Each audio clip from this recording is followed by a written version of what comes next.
tempestad más alta, en el valle de la muerte, tu callado me acompaña. Aunque esté en agonía, aunque no tenga energía, nunca está todo perdido, porque tú estás conmigo. Solo tú me inspiras, solo tú me cuidas, aunque el mal esté cerca. En Jehová siempre está mi fe. Si estás conmigo yo no temeré jamás. Me proveerá tu amor, me proveerá tu amor. Ante la adversidad, tu mano salvará. Me proveerá tu amor, me proveerá tu amor. Hoy que estoy arrepentido, hoy que estoy ya convertido, tengo fe de tu cuidado, sé que voy acompañado. Solo tú das alegría, solo tú das armonía, solo tú das esperanza, solo a ti es la alabanza. A pesar del camino, a pesar del maligno, siempre estás a mi lado. En Jehová siempre está mi fe. Si estás conmigo yo no temeré jamás. Me proveerá tu amor, me proveerá tu amor.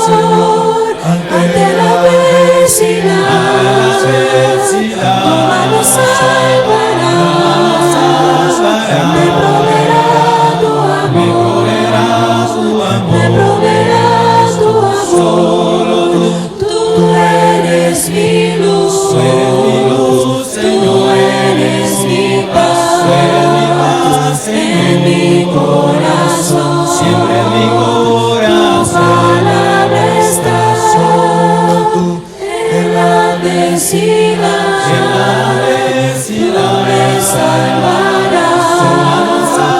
En mi corazón, siempre en mi corazón, siempre serás. En la noche más desierta, en la tempestad más alta, en el valle de la muerte, tu callado me acompaña. Esta obra, que continúa con el tomo número 1, es el tomo número 2 de la vida de Jesús desde el contexto cultural judío.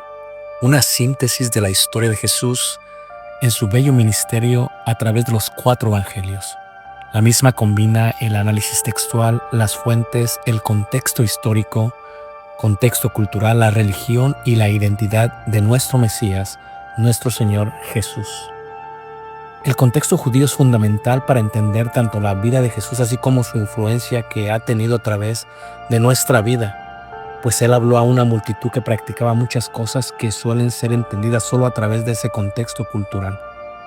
He aquí, en este tomo número 2, hablamos de la parte final de su ministerio, lo que sucedió a través de los juicios y cómo fue que llegó a la cruz con mucho amor para cada uno de nosotros. Pero no solamente estamos presentando el tomo número 2, presentamos también el tomo completo, Jesús, Cultura Judía, donde se incluye el tomo número 1 y el tomo número 2 en uno mismo. He aquí, el mismo cuenta con más de 600 páginas que ilustran lo que hemos explicado. Esperamos este libro sea de gran bendición para ti como lo ha sido para nosotros, después de estudiar, analizar, investigar y aún visitar la tierra prometida, de donde probemos algunas fotos de ello. Dios te guarde y te bendiga. Esperamos sea de bendición para El concepto de de liderazgo, ¿no? ¿Cómo lo desarrollamos? ¿Cómo podemos desarrollarlo? Y voy a iniciar más o menos lo que hemos estado trabajando con la ayuda del Señor, allá donde yo me reúno, y más o menos eso da la introducción a lo que será mi taller, y dejaremos algún tiempo en la parte final, preguntas y respuestas, y también la mayoría son líderes, predicadores, ancianos, para aquellos que pongan atención daremos algunos obsequios, si me permiten. Entonces, muy bien. ¿Cuál es el concepto de liderazgo, no? Lo podemos ver en Jesús. Dios se hace carne, viene en Jesús. Jesús es el todopoderoso El Shaddai, lo puede hacer todo, y decide tomar discípulos. Pasa de 12 a 70, de 70 a 120, y de 120 se van hasta 6,000, y luego ya en la iglesia se multiplica el pueblo del Señor. ¿Lo puede hacer solo? La pregunta es ¿por qué no lo hace solo? Porque la unción no es que Jesús no la pudiera hacer solo, sino que sabe el concepto de lo que es la iglesia, porque Él la formó, la edificó. ¿Cómo podemos seguir su ejemplo? Nosotros venimos de la ciudad de Elgin. Elgin es un pueblo, el nombre Elgin es un nombre de un himno cristiano escocés. El fundador de la ciudad realmente utilizó su himno favorito y lo puso así. Elgin se encuentra a 35 minutos al noroeste de la ciudad de Chicago. Entonces, en los 90s inicia la obra en Elgin, ¿verdad? Y rentábamos un sótano, porque la mayoría de las estructuras ya tienen sótanos por los tornados, y ahí nos reuníamos, y esto es como unos años después, el pequeño grupito que había más o menos, en el año 97 más o menos. Mi familia, empezamos a trabajar con la obra, y una de las cosas que pretendíamos hacer era, yo creo que todos queremos es compartir el evangelio con la gente, pero retener, porque la retención es uno de los grandes problemas que tiene la iglesia. O sea, hay mucha gente que es muy buena para evangelizar y bautizar, pero la retención es el problema que tenemos muchas veces en la iglesia. Y luego la formación de la gente, que no salga de entre ellos Judas, o que no salga de entre ellos Corés, o gente que te va a dividir la iglesia, es uno de los grandes retos que también tenemos. Entonces empezamos a trabajar con ellos. Pusimos un plan, ¿no? Dijimos, ok, ¿cómo le podemos hacer de aquí hasta este año? Y lo planteamos en un término de 10 años. Cada 10 años empezamos a ver cómo se podía hacer esto. Y una de las grandes cosas es que cualquier persona que se dedica al ministerio tiene que ser ordenado y organizado. Si no hay orden y organización, el ministerio lo vas a sacar al aventón, y Dios no merece ese tipo de trabajo de parte de nosotros. Entonces el orden y la organización es muy, muy importante. Entonces empezamos a trabajar de esa manera, y empezamos a darnos cuenta, yo creo como todos ustedes, que teníamos una membresía, ¿verdad?, de unos 10, 11, pero había muchos visitantes, incluyendo niños, y luego había un grupo de jóvenes. Empezamos a trabajar con ellos. Entonces hicimos una planificación, dijimos que esto es lo que queremos hacer de año en año. Y entonces, gracias a Dios, se ha podido lograr en los últimos años. Esta es una gráfica que entregamos al banco, ¿verdad?, en el año 2011, y ahorita está viendo la gráfica y ahí vamos con los números muy similar, gracias a Dios. Dios no es un Dios de números, lo podemos ver en la historia de Gedeón. Dios no es un Dios de números, lo podemos ver en la historia de David cuando hace el censo con el pueblo de Israel. Sin embargo, hermanos, los números implican liderazgo, y es el tema que se me está dando. Esto es, si no hay multiplicación, indica que no hay buen liderazgo. Es el concepto. ¿Ok? Este es el edificio que rentábamos. Estábamos en un sótano, como muchas iglesias de Cristo sucede. Estás en un sótano, y normalmente lo que pasa es que los americanos se cansan de ti, o empiezan a quejarse mucho de ti cuando empiezas a crecer, o hay entre ellos racistas, es la realidad de la vida en la que vivimos, o nos ven como una amenaza a tomar la propiedad. Entonces, en pocas palabras, nos dijeron buenas tardes y hasta aquí llegó. Entonces rentamos, siempre hemos sido autónomos en su totalidad, y eso ayuda mucho, ¿ok? Para desarrollar un buen liderazgo, se requiere hacer que la iglesia trabaje por sí sola, ¿ok? Si no, va a ser a medias y es muy complicado. No implica esto que no se pueda trabajar con los americanos. Se puede trabajar con ellos, pero entonces el desarrollo del liderazgo tendrá que ser compartido bajo la cultura de ellos y bajo nuestra cultura, que es uno de los grandes retos que tenemos. Entonces, este era el lugar que teníamos, ¿verdad? Yo creo que todos llegan a ese momento, se llena el lugar. Una vez que está lleno el lugar, ya no cabes. Se empiezan a hacer 2 servicios el domingo, ¿verdad? En la mañana, en la noche, y una vez que se llena, ¿qué haces, no? Entonces, la propiedad era muy, muy limitada. Y entonces, el objetivo del ministerio es, pues, ir y predicar el evangelio y bautizar, ¿no? Aquí vemos, por ejemplo, el bautisterio que teníamos antes, ¿no? Que era se inflaba y lo hacíamos, y en el invierno era un gran reto porque allá se congelaba, así que así lo hacíamos en el verano. Y después, pues, pudimos empezar y edificamos ya el bautisterio, ¿no? Un diseño judío, y lo hicimos de esa manera, un mikvaot, como se dice. Y el ministerio, como ustedes saben, no solamente es la parte de la predicación, de la evangelización, del desarrollo de eso, sino también la otra parte de ayudar a la gente. Es lo que hacía Jesús, ¿no? Jesús les daba de comer, Jesús curaba sus heridas y después predicaba la palabra de Dios, que era su alimento. Entonces es un concepto que se tiene que utilizar, no solamente en forma local, pero en forma también nacional y en forma internacional, ¿no? El ministerio se divide en 3 secciones, es local, regional e internacional. Así lo planteó el Señor Jesús.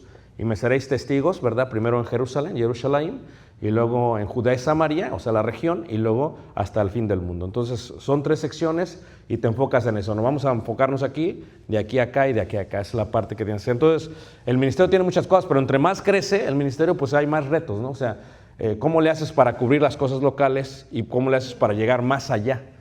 ¿Verdad? El hermano habla de Antioquía de Siria, Antioquía de Pisidia. ¿Cómo le haces para llegar más allá? Es uno de los grandes retos que tienes en el ministerio, ¿no? ¿Y cómo le haces sin descuidar la parte local?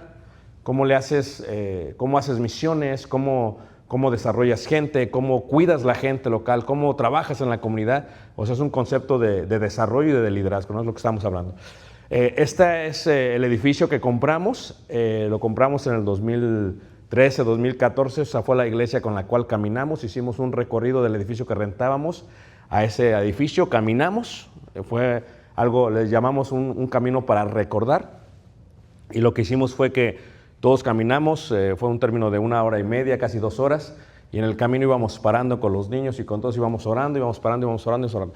Y la última parada fue en el edificio de la primera iglesia de Cristo, ¿verdad? Que data del año 1830 en la ciudad de Elgin, ¿verdad? En el edificio, digo yo, porque los hermanos perdieron el edificio a una denominación. Entonces paramos ahí, hicimos una conmemoración, y a los niños y a los jóvenes les dije, esto que ven, ¿verdad? Es el sueño que tuvieron hermanos, y esto que ven también es el fracaso que tuvieron hermanos. Esto es, lo perdieron para que se predicase un evangelio diferente, pero lo edificaron para que se predicase la enseñanza del Señor Jesús. Entonces, era para que reflexionaran de una u otra manera. Entonces, y ¿verdad? Es el primer evento, ¿verdad? Que hacemos con la iglesia, ¿no? Es el día que abrimos, y había hermanos también de otras congregaciones. Entonces, creo que 2014 es el día que lo hacemos, 3 de agosto de 2014, ¿verdad? Y entonces tomamos una foto 10 años después. Okay, entonces dijimos, vamos a tomar una foto cada año y luego 10 años después. Y aquí es donde viene la parte de orden y organización. Lo ves en Moisés, lo ves en Josué, lo ves en el consejo de Jetro. Jetro le dijo a su yerno, ¿sabes qué? Te vas a desfallecer, tienes que pedir ayuda, y vas a hacer esto y los vas a poner por jefes de cientos, y empieza a organizar toda la parte de lo que es el liderazgo, ¿no? Entonces, y esta es hace 2 años, y esta fue el año pasado. Entonces, de este año a este año, ¿verdad? Más o menos se puede ver un poquito más de gente atrás. Entonces, ese es el grupo o la iglesia a la cual servimos nosotros en la ciudad de Elgin, ¿no? Componemos lo que yo le llamo toda la estructura, es importante en la iglesia. La estructura o la columna vertebral tienes que cubrir desde niños hasta ancianos. Si solamente tienes ancianos, el edificio lo van a vender, el ministerio se va a terminar, se va a acabar la obra. Entonces necesitas toda la estructura, necesitas una estructura, le llamo yo vertebral, ¿no? El cerebro, la gente mayor, y los niños, la parte de abajo. Necesitas toda la estructura para que se mantenga bien, y necesitas trabajar en toda la estructura, ¿no? Ahora, ¿qué es lo primero que se tiene que hacer, ¿no? En cuanto al liderazgo, ¿no? Es orden y organización es clave. O sea, ese es el primer tipo, que tienes que ser ordenado y tienes que ser organizado. ¿Okay? A nadie nos gusta ver algo desordenado. Dios es un Dios de orden, lo ves en el libro de Génesis, ¿verdad? Dios es un Dios de orden, lo ves en la adoración en el tabernáculo. Dios es un Dios de orden, lo ves en el concepto del templo. Un Dios de orden, en todo lo ves, es un Dios totalmente de orden. Entonces, pero cuando la iglesia crece, crecen las necesidades. ¿Ok? Y entonces uno de los grandes retos del liderazgo es, tienes que ser lo suficientemente humilde para reconocer que hay necesidades. Tienes que escuchar a tu gente. Yo recuerdo mucho el concepto, ¿se acuerdan ustedes de los últimos años de Salomón? Salomón separa su reino en dos secciones, ¿no? La parte de la prosperidad, de la gloria, y la parte de la decadencia, en la vejez, ¿no? Y entonces cuando su hijo lo establece a Roboam, ¿verdad? Escucha el consejo de los ancianos y luego dice, no, esto no lo inclina a lo que él quería. Escucha el consejo de los jóvenes y el concepto es este. Fíjate el consejo que le dan los ancianos. Si sirves, si eres siervo del pueblo, el pueblo te va a servir. ¿Ok? Entonces, él no escucha y se divide el reino. Entonces, tal vez el primer tip, hermanos, es tenemos que ser lo suficientemente maduros y humildes, porque la puerta de la humildad la abres tú, ¿verdad? El carácter de la paciencia la mantiene abierta, ¿verdad? Y la humillación te permite pasar por ella. Entonces, reconocer que tienes necesidades, reconocer que hay necesidades, y lo único que lo haces es escuchando al pueblo. ¿Okay? Entonces, eso lo ves tú, por ejemplo, en el ejemplo apostólico, en Hechos 6, ¿no? Hay una gran necesidad, ¿verdad? Hay judíos que se habían convertido al cristianismo, ¿verdad? Hay griegos y hay hebreos. ¿Cuál es la diferencia entre griegos y hebreos? La diferencia es los prosélitos, y la diferencia es que algunos no hablaban hebreo, el lenguaje era griego, ¿no? Y los veían como segundo tipo, segunda calidad, segunda posición.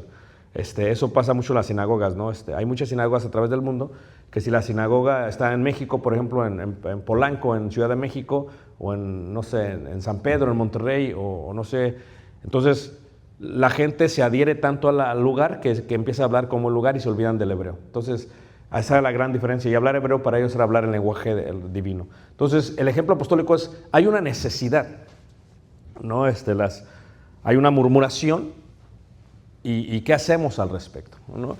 Y entonces el ministerio, hermanos, lo muestra el libro de Hechos, capítulo 6, solamente está basado en dos ramas, no hay nada más. No te la compliques mucho, ¿ok? Son dos ramas. Número uno es en la rama secular y número dos en la rama espiritual. Y el gobierno espiritual está basado en esas dos ramas. Si tú ves, por ejemplo, los ancianos u obispos o pastores, como se les menciona, es la parte espiritual, los diáconos la parte secular. Okay. El objetivo es cómo desarrollas gente para que lleguen a esa posición, ¿verdad? Y la mayoría de nosotros a veces pasamos años sin ese gobierno espiritual. Entonces, ¿cómo lo desarrollo? Entonces, el ministerio lo explica Efesios, y lo lees de una forma profunda, lo explica la carta a Timoteo, lo ves en el libro de los Hechos. Romanos lo explica también, solamente dos secciones, dos ramas, secular o espiritual. Y no tienes que romper la cabeza, ¿es una o es la otra? Entonces, pero ya cuando entras a esas partes, pues ya se divide más, ¿verdad? Las 4 estructuras seculares y las 7 estructuras espirituales. Aquí es donde ya viene un amplio aspecto de lo mismo, ¿no? Y es donde dice, ok, ¿cómo desarrollo esto? Solo no puedo. Solo no puedo. O sea, esa es la primera cosa, solo no lo voy a poder hacer. Y una de las preguntas que siempre se hacen en el liderazgo es, si yo fuera mi propio líder, o si yo fuera mi propio predicador, ¿me seguiría a mí mismo? Y si la respuesta es no, es un gran problema. Porque eso indica que aún yo mismo tengo grietas en mi propia convicción para seguirme a mi propio testimonio. Entonces, la parte secular, necesidades, estructura, misiones, comunidades, eso es lo que es. Esto es, las vidas tenían una necesidad, se tiene que cubrir. Los apóstoles muy sabios, no podemos dejar la oración y la palabra Y en eso está basado las siete áreas de la parte espiritual. No la podemos dejar. Entonces, cuando el predicador, yo le digo a la iglesia a la cual yo sirvo, yo puedo barrer y yo he barrido. Pero si yo barro, el edificio hay un gran problema. Eso es un gran problema, ¿no? Nosotros, por ejemplo, en la iglesia, nosotros no pagamos para que nos limpien el edificio. Es un gran problema. Le digo a la iglesia, tú lo usas, tú lo limpias. No quiero, entonces no puedes ser miembro de la iglesia. Es sencillo, hermanos. Entonces tenemos, creo que son 70 y tantas familias, agarra los apellidos, ¿verdad? Y ahorita creo que son 4 o 5 veces al año que tienen que limpiar todo el edificio. Tú lo usas, tú lo limpias. Yo lo uso, yo lo limpio, pero yo no puedo dedicar a eso. Entonces parte de la enseñanza. ¿Okay? Mi enfoque es lo espiritual. Lo puedo hacer, si quieres lo hago, pero eso te va a afectar a ti. Y si te afecta a ti, nos afecta a todos. Entonces la parte secular es necesidad, estructura, misiones y comunidad. ¿Verdad? Necesidades es, la gente necesita que comer, corrieron al hermano, lo agarró ICE, son detalles, la familia necesita, no puede pagar la renta, yo creo que todos entendemos ese concepto. La parte de estructura, ¿verdad? Esa es la parte del edificio. Es un recinto, ¿verdad? La realidad es que tenemos un edificio que tenemos que cuidar. El edificio requiere mantenimiento, ¿verdad? Requiere actualización. Entonces, toda esa parte necesitas alguien que se encargue de toda esa parte. Y incluimos en esa parte la parte de IT, ¿verdad? La parte técnica, la parte tecnológica. O sea, necesitas alguien que conozca eso, necesitas alguien que sepa moverlo, y eso es lo que necesita la iglesia. Entonces, esa es otra parte. La otra parte es misiones, ¿verdad? Una vez que llenas la comunidad y las necesidades de la comunidad y tienes dinero, te empleas para más. Vas a la región y luego vas a otros países, ¿no? Ayudas en la India, ¿verdad? Ayudas a Venezuela, lo que está pasando ahorita en Venezuela. Ayudas en África, ¿verdad? Ayudas en Israel, ¿verdad? Ayudas en Irak. Empieza a ayudar a otras partes. Pero no lo puedes hacer si no te ordenas ni te organizas. No se puede simplemente. Y no lo puedes hacer si no concientizas a la iglesia que es una necesidad. Y la otra parte es la comunidad. En la parte espiritual yo creo que estamos todos de acuerdo. Se podría basar en dos solamente, es predicar el evangelio y retener, o sea, edificar a la gente que viene. Esto es edificación y evangelismo, pero hay varias secciones en la misma. ¿Ok? O sea, ¿qué es lo que quita más de nuestro tiempo como ministros? Consejería matrimonial, problemas de la familia. O sea, eso es normal. O sea, nos quita mucho tiempo como ministros, ¿verdad? ¿Qué más nos afecta? El aspecto de los jóvenes. ¿Qué más nos afecta?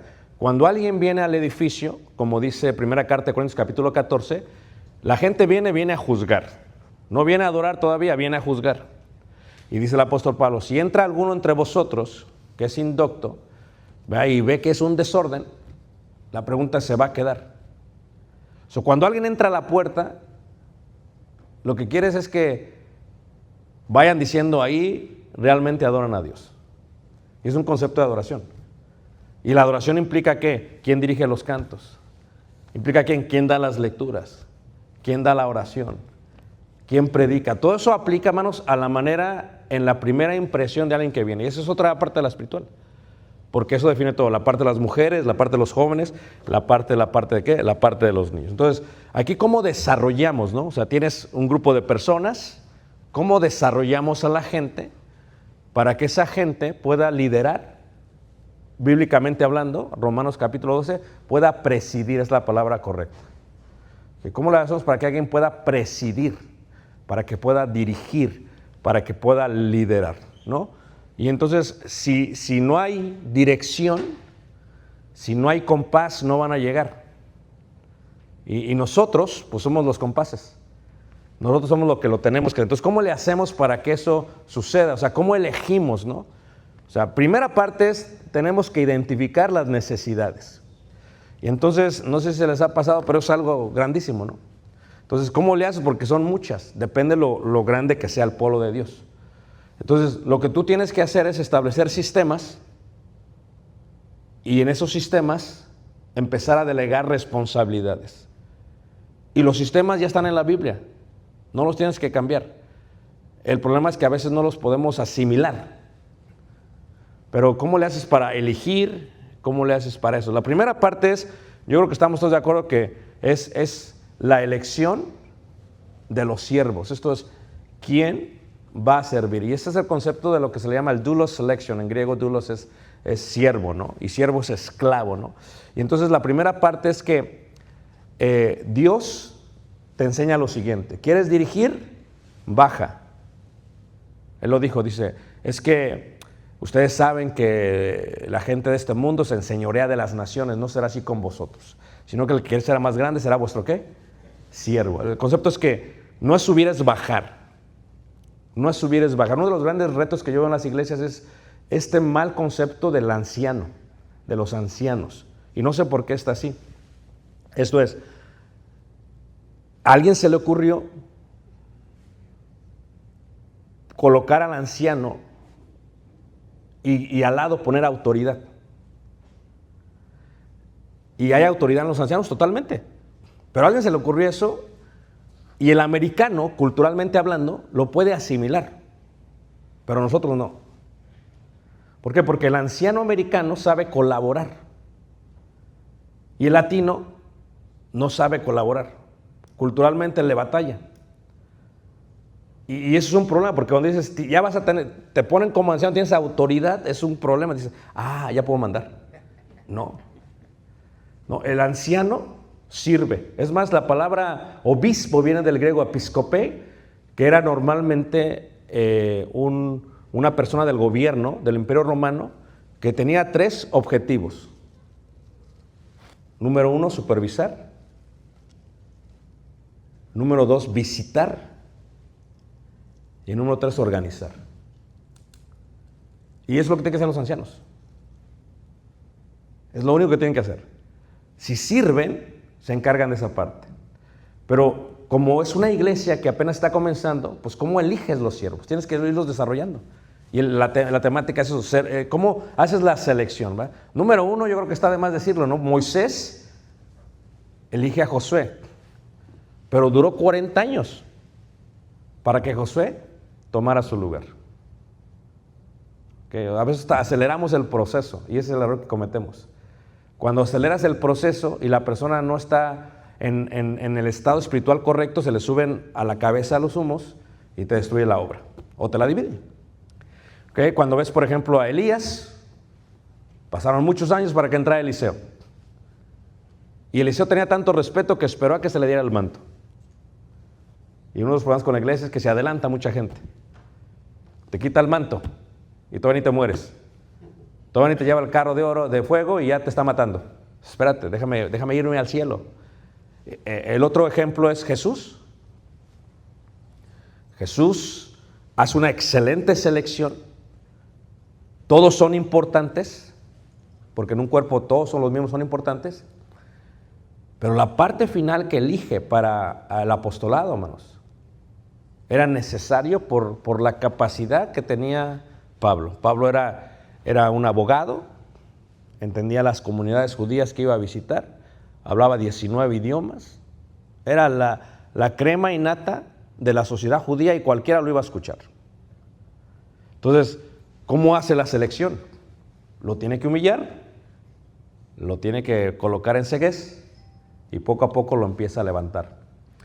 Bernabé, Saulo, Pablo, ese Pablo era tremendo, ¿verdad? Timoteo, Tito, Silas, y tú te encargas de Pablo, lo que hacía es que se duplicaba. Y ese es el concepto, o sea, la selección es importante. ¿Cómo eliges? Es importante. ¿Ves la necesidad? Número 2, ves la elección. ¿Cómo lo vas a elegir? ¿Cómo lo vas a hacer? Pues yo creo que está de más decir, como dijo el Señor Jesús, orar al Señor de la mies, porque faltan obreros. Pero a veces hay obreros, hermanos, y los aceleramos demasiado. A veces nosotros decidimos criar cuervos. O sea, a veces nosotros cometemos ese error. Fíjate, Jesús es muy sabio cuando dice, si yo siendo maestro y Señor le lavé los pies, ejemplos es dado para que como yo he hecho, vosotros también, ¿qué? Hagáis. Y el discípulo, la elección que tomas del siervo, tiene que entender eso. Si no puedes ser siervo, no vas a poder dirigir.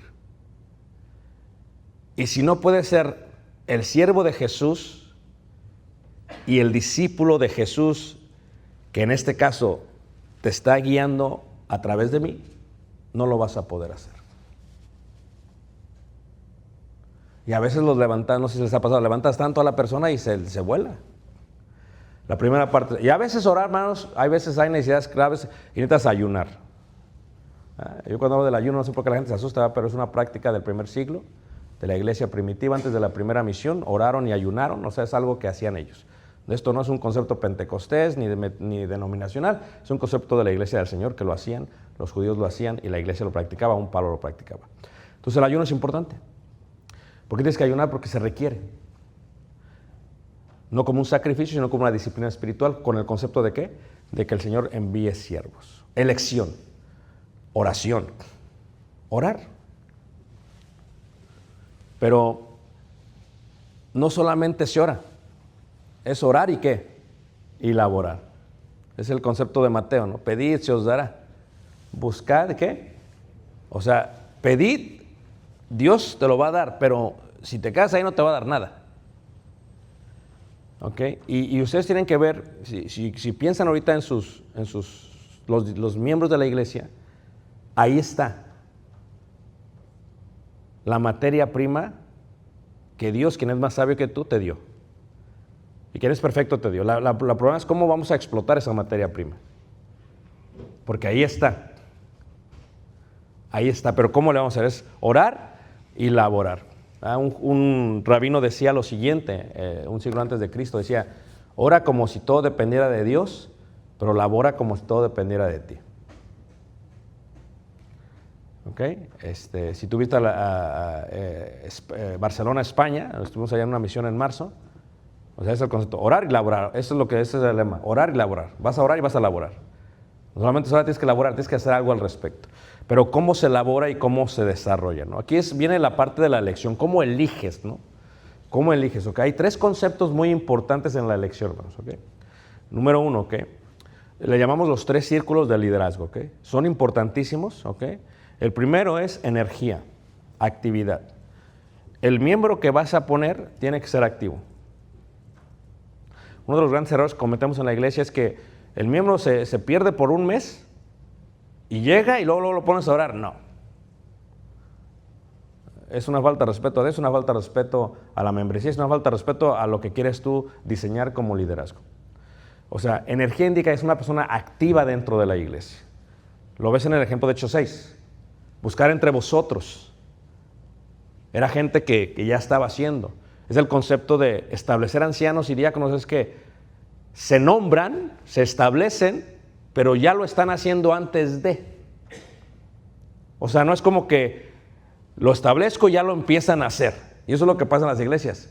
No, tú vas a visitar, vas a supervisar y vas a organizar antes de.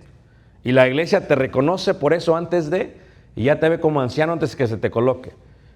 Pero si lo que estás buscando es el título y no el servicio, estás al revés.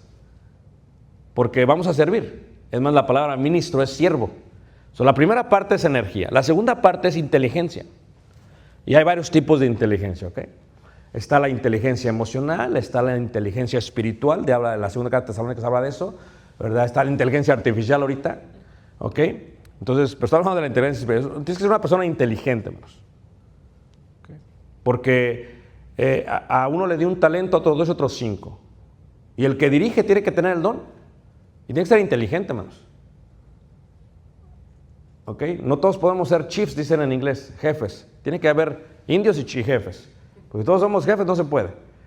Entonces, a quién eliges es importante. Pero, vamos, la tercera es la más importante. ¿Ok? Y aquí siento yo es donde fallamos un poquito. ¿Ok? Es el síndrome de Judas. Todos conocieron a Judas, ¿verdad? Ok. Honestamente, hermanos, estamos entre líderes. Levanten la mano quien se ha encontrado con un Judas por ahí. Levanten la mano.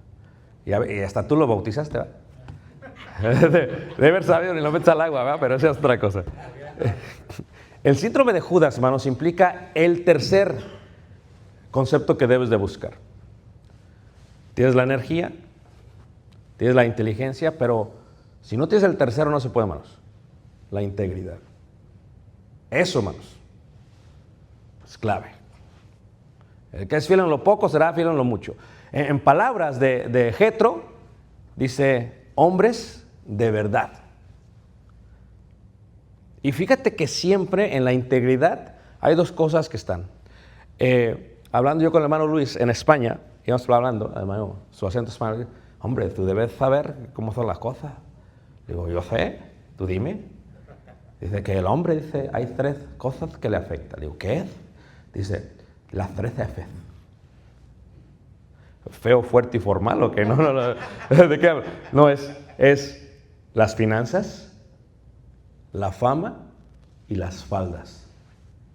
Hombre, tienes razón. ¿Sabes qué decían los romanos en el ejército? Si un soldado lo encuentras engañando a su mujer, no lo lleves a la guerra. Porque si engaña a la mujer que más ama, no va a pelear bien por ti. Integridad. Integridad en la parte, quien controla sus pasiones sensuales puede controlar muchas cosas. Quien controla su dinero, que es realmente un artículo inanimado, porque raíz de todo lo más el amor a qué. Entonces, es curioso que en la integridad siempre esté el concepto del dinero y las mujeres. Es bien curioso, hermanos. Es interesante ese concepto. Por eso cayó Judas. Y lo que tenemos que entender nosotros es que a veces, y esto es lo que tenemos que aceptar, que hay veces, hermanos, tenemos que ver si la gente que vamos a pedir que nos ayude en el liderazgo es gente íntegra. Y si no lo es, hermanos, ni te metes en problemas. No es que el hermano paga bien sus impuestos, ni te metes en problemas. No es que el hermano pide algo de Amazon y lo regresa, no te metes en problemas. Porque si pide algo en Amazon, lo utiliza y luego lo regresa, te implica el tipo de persona que es. Mira, yo me acuerdo que yo llevo gente a Israel, lo llevo una vez al año, vamos en junio, el año que viene, si os permite, y me acuerdo de eso que nunca se me va a olvidar. A mí, quien ha viajado conmigo, sabe que a mí me encanta regatear. Lo aprendí en Ciudad de México, trabajé en negocios 15 años, así que yo sé regatear. Pero esto nunca lo voy a olvidar, porque estábamos en el barrio judío, enfrente de la sinagoga más grande de ahí de Jerusalén, y vamos a una tienda, y en la tienda veo algo para mi esposa, ¿no? Alguna joya, algo así. Y llegué y estaba el judío, shalom, shalom, alekum, y empezamos a ver todo el detalle, y le digo, mira, y vi una cosa y le digo, ¿cuánto cuesta? Dice, está el precio atrás, y luego digo, y le dije, fíjate mi error, te doy tanto, o sea, menos de lo que costaba. Y me dijo, salte de mi tienda. No, dice, espérate, tranquilo. Le digo, no, dice, salte de mi tienda. Pues qué carácter, ¿a poco no? No, me salí y ya cuando se le bajó regresé. Y hablé con él, digo, discúlpame, no quise ofenderte. Dice, mira, tú tienes que entender que en nuestros negocios tenemos que hacer una ganancia. No, sí, amén, total. No vamos a aprovecharnos de la clientela. Ni tampoco tú te vas a aprovechar de mí. Tú tienes que, no me quieres quitar mi ganancia. Dije, ok. Dice, los árabes te hacen fraude, pero cuando entres a mi tienda, va a ser lo justo. Dice lo tzedok. O sea, que indica que como saduceo, tzedok. Dijo, ¿qué? Dijo, no, pues tzedok está muy bien. Dije, está muy bien. Y le compré la pieza al precio que era. Cuando la gente se aprovecha de alguien, sea Amazon, sea una tienda, te dice el tipo de persona que es. La gente tiene que ganarle algo. Pero cuando la gente se aprovecha, hermanos, te demuestra qué tipo de integridad es. Entonces, no quieres tú tener estos problemas. En pocas palabras, si tiene energía y es muy inteligente, porque hay gente muy inteligente, hermanos, que ha hecho mucho daño. Habla con Vladimir Putin y te dirá. No sé si eres republicano o no, pero habla con Trump y te va a decir. Qué curioso que uno tenga que ser transparente en todo y Trump no pueda ser transparente en todo. Es el tipo de persona que te dice que es. Pero tal vez el republicano quiere meter en problemas aquí porque está en el estado de Texas. Pero no lo contrates. O sea, no permitas que sea parte de la gente que va a estar. Porque si le roba a Amazon, te va a robar a ti. Y si está viendo cosas impuras en internet y coquetea con las mujeres, se va a meter con uno de los miembros. Entonces, la integridad es algo, hermanos, no se nace con la integridad, es algo que eres o no, aprendes y lo haces o no lo haces. Porque la integridad está ligada con el temor a Dios. En pocas palabras, quien es íntegro cree que enfrente de él hay una zarza ardiente todo el tiempo. Y yo creo que Jehová está enfrente de mí, aún en el cuarto de un hotel, aún cuando voy en el avión, aún cuando estoy con mi familia. Y la integridad dice mucho. Y en el liderazgo, hermanos, tienes que coger gente que sea íntegra. Levante la mano. ¿Quién ha conocido un hermano que se robó toda la ofrenda? Ahí está. ¿Alguien lo eligió? ¿Alguien? Yo lo bauticé, dice. O sea, y es increíble que a veces hay... Ahora, cuando eliges y desarrollas, hay 3 cosas que tienes que hacer. No puedes esperar que tu gente haga buen trabajo si no les das estas 3 cosas. Y Jesús lo hizo muy bien, ¿ok? Cuando desarrollas líderes, la pregunta es ¿cómo los desarrollamos? Número 1, tenemos que entrenarlos. Lo que se dice en hebreo tajelim o tafila para las mujeres. O entrenar es discipular. ¿Qué es discipular? Es disciplina, enseñarle tus disciplinas. Y nosotros no enseñamos como deberíamos de enseñar. No sé quién está trabajando acá, pero creo que están traduciéndolo, perdón. Entonces, nosotros tenemos que disciplinar a nuestros líderes, porque eso nos va a ahorrar tiempo. Un ejemplo es, si la rama es la limpieza del edificio, la gente no viene a mí. Y hay alguien que está encargado de eso. Porque a mí la gente me dice, ¿cómo le haces para viajar tanto? Le digo, yo agarro, me subo al avión y me voy. Pero dime cómo, es que hay alguien encargado, que es íntegro y que confío en él. Lo mismo la ofrenda. O sea, es que no puedes estar, imagínate un desfalque de ese, ¿cómo le hace la iglesia? O alguien que esté encargado y que abuse un menor. Entonces tienes que entrenar. Y la manera de entrenar, hermanos, es tienes que pasar tiempo. Es lo que hizo Jesús. Jesús pasó tiempo con los discípulos y luego se fue. O sea, tienes que pasar tiempo entrenando, discipulando, ayudando. Y ellos tienen que ser como tú. Si tú no te seguirías a ti mismo, o sea, ese es el resultado de tu ministerio. Tu ministerio es una sombra de lo que tú eres. Porque todos creemos que hay poder en el nombre de Dios, amén. Entonces, ¿por qué los ministerios están así? No porque no haya poder en el nombre de Dios, sino porque nosotros no estamos reflejando el poder de Dios. O no estamos imitando a nuestro Maestro Jesús. Número 2, recursos. Necesitan recursos, hermanos. ¿Ok? Un ejemplo es la adoración, por ejemplo. Hablamos de la adoración, ¿verdad? La adoración, la alabanza cubre el 35% de un servicio, hermanos. En otros lugares el 5%. 1 o 2 cantos y ya. No, el 35%. La alabanza, todos estamos adorando a la misma vez. Todos estamos alabando, todos estamos cantando. Es algo hermoso, ¿no lo creen? Entonces, ellos tienen que ser preparados. Por ejemplo, ayer en la noche, quien está encargado de esa sección tuvo una junta con los que dirigen canto. Y los que dirigen canto fueron a una escuela a prepararse en cuanto al canto. Porque qué frustración es cuando pasa el hermano a dirigir el canto, hermanos, y no sabe dirigir canto. O qué frustración es cuando elige el canto antes de subirse.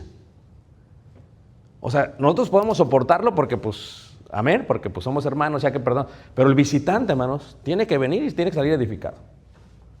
Entonces, cada miembro es un concepto. Alguien se encarga, alguien se entrena. Recursos, ¿qué necesita? Bueno, nos tuvimos que volar a Ciudad de México para prepararse. ¿Qué necesita? Necesitas meterle dinero. Pues es la realidad, hermanos. ¿Qué necesita? Biblias, pum. Este año 5 hermanos predicaron por primera vez y les dimos su Biblia. No, si ellos no se compraban su propia Biblia. ¿Por qué? Porque le tiene que costar su propia Biblia. Y la otra Biblia es para estudiar. Recursos. ¿Es malo que tengamos recursos? ¿Quién compra esto? ¿Quién compra esto? ¿O tu tableta? ¿Tú? No. ¿Por qué lo compras tú? Si tuvieras todos los recursos, ¿qué harías, hermanos? Y tú no te puedes preocupar por recursos. La iglesia se tiene que preocupar por recursos. Porque hay muchos que andamos por fe y otros por feria. Y es un problema. Pero cuando los recursos están ahí, si tu gente necesita algo, ¿qué necesitas? Hermano, necesitamos este tipo de sillas y mesas, va. Necesitamos micrófonos, lo mejor de lo mejor. Porque es para el Señor, hermanos. No vas a andar trayendo puro producto chino, cómprale lo mejor de lo mejor. ¿O no se lo merece Dios, hermanos? Y el líder entiende el estándar. Si le das pocos recursos, no le pidas más. Si le das el Banco del Bienestar, no pidas un Suiza, va a ser México.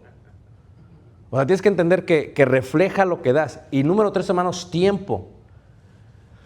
Tu trabajo para desarrollar líderes es eso. Tomar tiempo con ellos. Comer con ellos. Mañana tenemos una cena, aproximadamente con unos 30 en casa, en nuestra casa. Tienes que pasar tiempo con ellos. Si no pasas tiempo con ellos, no es posible, hermanos. Y tienes que ser intencional en el tiempo. No nomás nos juntamos para estar hablando del fútbol, no. ¿Cuál es la intención de esta junta? ¿Y cómo te voy a ayudar? Porque nosotros siempre estamos desarrollando gente, ¿va? O sea, no es como que pasamos 2 horas y ya, no. O sea, estas horas tienen que ser efectivas. O sea, ¿qué voy a enseñarte? Y por eso viene la parte del orden y la organización. Tú ves a la gente que trabaja alrededor de ti y los tienes que seguir preparando y tienes que seguir preparando, Ahorita tenemos una facultad como de 32 maestros en la congregación y tenemos un problema, si lo tengan ustedes. El problema es que de pronto ya todos tienen ADHD en la congregación. Todos los niños tienen deficiencia de atención y no sé si tienen este problema. Tal vez es algo nuevo o algo antiguo, pero es cosas que nos están pidiendo. Pues vamos a traer a una psicóloga y en forma secular, no espiritual, va a dar una clase a todos. Porque son cosas que yo soy ignorante, hermanos. Entonces necesito el tiempo, los recursos y el entrenamiento. Y gente que sabe de esto, ok, ¿cómo podemos adaptar nuevas técnicas? ¿Qué podemos hacer con nuestros niños? ¿Cómo le podemos hacer? Entonces, toda esa parte de los líderes los vas preparando de tal manera que ¿qué? Que ellos tengan esto para que ellos puedan ser eficaces, eficientes en lo que tienen que hacer. Y entonces la iglesia empieza a funcionar. Alguien tiene que contar cuánta gente viene, alguien tiene que contar cuánto se ofrenda y alguien tiene que exhortar cuando no se ofrenda correctamente, porque en el mes de abril la ofrenda tiene que ser mayor que el mes de diciembre, a menos que estés en México porque ya te dan aguinaldo, pero en abril tiene que reflejar. No puede ser lo mismo y la iglesia tiene que saber. Y tiene que haber transparencia. Aquí están los reportes anuales, esto es lo que se gasta aquí, lo que se gasta acá y lo que se gasta acá. Hay una transparencia total para que su ofrenda diga, no, va para acá, va para allá. Esto va para tal misión, esto fue para Ucrania, esto fue para la India, esto fue, y la gente sabe, entonces la gente es estimulada a querer más que ofrendar. Entonces, pero si no hay este tipo de orden y los líderes o la gente que dirige no está bien preparada, no tiene el tiempo, las herramientas, los recursos, ¿verdad? Y el entrenamiento no se puede, hermanos. Y entonces cuando tú te vas a ir dando cuenta que poco a poco la iglesia empieza a florecer, porque el ministerio no es igual a solo. Somos todos. Y yo creo que la intención de los hermanos era eso en este taller, ¿no? Es ¿cómo le hacemos para que no te sientas solo? Solo.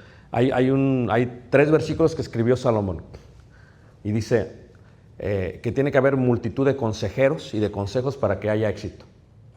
Entonces, tienes que tener gente que te aconseja. Y en las ramas, que veíamos las 7 ramas, o sea, la de los niños, a ver, ¿cómo se hace esto, hermanos? o hermanas, ¿cómo se mejora esta parte? ¿Cuántos niños tenemos? ¿Cuántas actividades tenemos? ¿Cuántos padres han traído los niños? Porque a veces son los medios de evangelización, ¿verdad? ¿Cómo podemos mejorar esta parte? ¿Qué se necesita? No, pues que necesitamos proyectores, va. Pizarrones inteligentes, va. ¿Qué necesitan? Y se tiene una junta y se platica. ¿Qué necesita la gente de la comida? No, pues que necesitamos unas ollas, pero que Princess House, va. ¿Me entienden? ¿Cuánto cuestan? Va. Si hay el recurso, hay esto. Hay una necesidad, se dice a la iglesia, además necesitamos esto. Comunicación.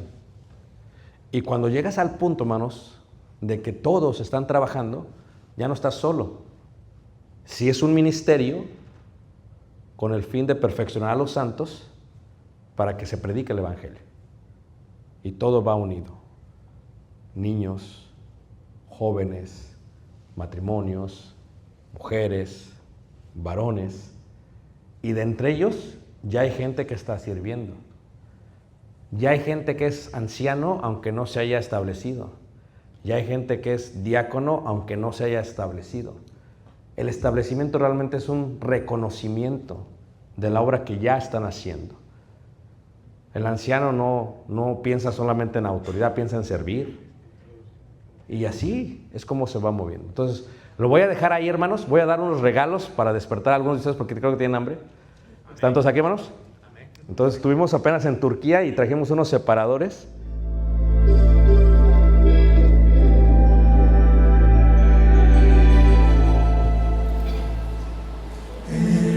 Noche más desierta, en la tempestad más alta, en el valle de la muerte, tu callado me acompaña. Aunque esté en agonía, aunque no tenga energía, nunca está todo perdido, porque tú estás conmigo. Solo tú me inspiras, solo tú me cuidas, aunque el mal esté cerca. En Jehová siempre está mi fe. Si estás conmigo